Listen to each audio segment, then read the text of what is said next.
Welcome back to the Reset episode 52 with me, Sean Tucker. Why do we wait to the last minute to take action? Why is it that marketing has us literally on the edge of our seats thinking, I should do that. I have to do that now. Urgency. If I don't do it now, I'll miss out. And the other one is scarcity, right? So there's only a limited number left. And right now you can see this playing out. There's supply and demand of fuel in the world. It's being challenged through what's happening over in the Middle East. And we saw it during the COVID lockdown times with toilet paper. When people get afraid, when people feel like they're missing out, they're motivated by fear, right? It's the fear of missing out. It's the fear of not having enough. And the reason why we wait to the last second is because of that. It's a survival mechanism. If we miss out forever. And it's a great motivation tactic to get stuff happening. But I guess what I want to lean into in this discussion today is, does it have to take that long for you to actually take action? And if I reflect back to some of the parts of my journey where I've literally had the crisis, right? Because it's usually during a crisis you can change quite quickly. And you change your routine, you change your habits, you change everything very quickly. But what about the other times? The other times where it's comfortable, where you don't have to change because change is hard, especially when things are going well, things are comfortable. And maybe you're in your business, maybe you're in your journey of providing and protecting for your family. And things have sort of hit like a plateau. You're no longer really growing, but you've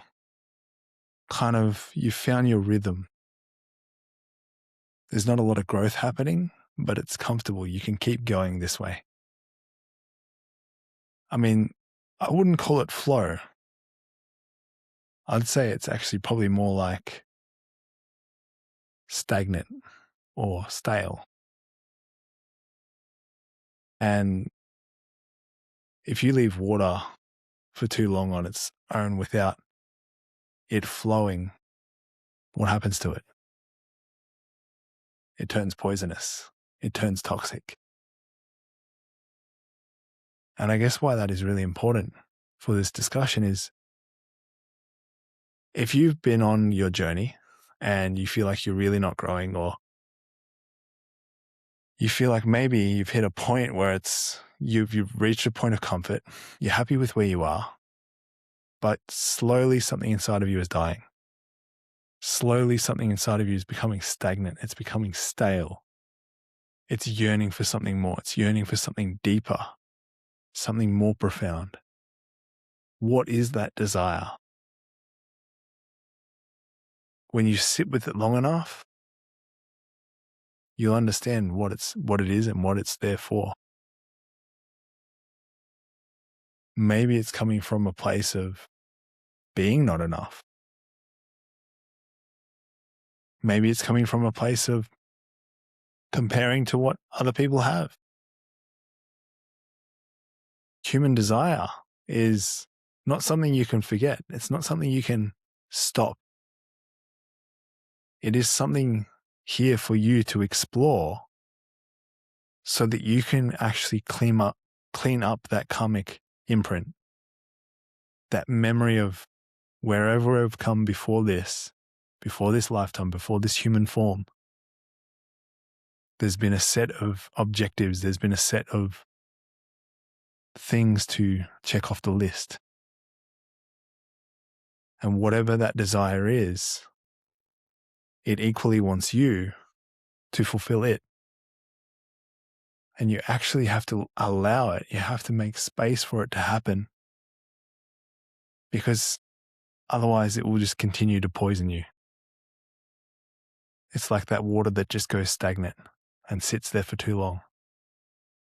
You wouldn't consume water that's just been sitting there for months or years. The safest water to drink, if it's the only water you have access to, is a river that has flowing water. Right? And there's no coincidence why that's the case. Water holds memory just like we do. And if it becomes a certain way, it loses its way like we do. We get lost because we think maybe the thing we've been yearning for is meant to be ridiculed, is meant to be judged. It's not safe for it to actually come out. We're not safe in ourselves to explore what it is.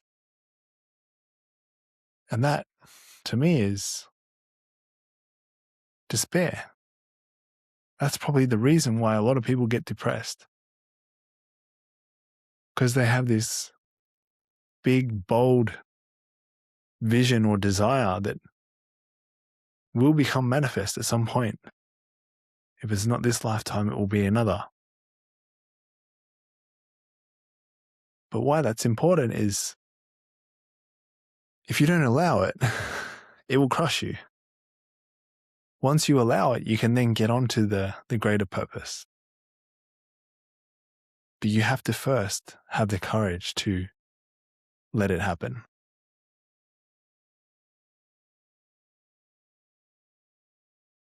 What it is, what is it? I don't know. But I promise you, if you sit with it long enough, in that discomfort, in that pain, it will find you. And you will let it happen. You will let it go.